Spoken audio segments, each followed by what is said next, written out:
আসসালামু আলাইকুম। আশা করছি সবাই ভালো আছো। তো এই তো বিকালের দিকটাতে বাড়িতে যাচ্ছিলাম। তো মানে অবাক কাণ্ড, গ্রামের পথে জ্যাম পড়ে গেল। তো রাস্তায় মানে বড় একটা গাছ কাটা হচ্ছে।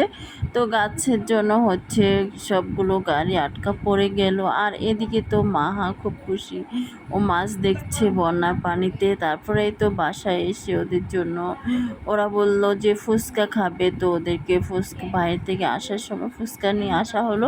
তো ওদেরকে আমি ফুচকাগুলো রেডি করে দিচ্ছি আর কি, প্লেটে করে আলু ভর্তা ফুচকাগুলো আলাদা আলাদাভাবে দিচ্ছি চামচ দিয়ে, বলছি তোমরা রেডি করে খেয়ে নাও। তো ওরা খাচ্ছে, ওরা খুব পছন্দ করে, এই খাবারটা ওদের কাছে অনেক বেশি ভালো লাগে।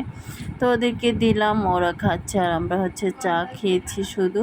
তারপরে তো রাতের জন্য রান্না করা ডিম ডিম বোনা করছি আর কি। কিন্তু দুপুরবেলা অল্প হালকা পাতলা রান্না, যেহেতু বাড়িতে যাব, তো অল্প একটু কোনো রকমে একটু খাবার খেয়ে গেলাম। তো এখন মাছ বোনা, তারপর মাছের ঝোল, ডাল আর ডিম বোনা করলাম। তারপর ওর বাবা আসার সময় কলা নিয়ে আসছিল। তো কলাগুলো আমি এভাবে রেখে দিয়ে দেখছি কীরকম থাকে আর কি, সবসময় ঝুলিয়ে রাখি। আজ ভাবছি এভাবে রাখবো। তো এই পর্যন্ত, আল্লাহ হাফেজ।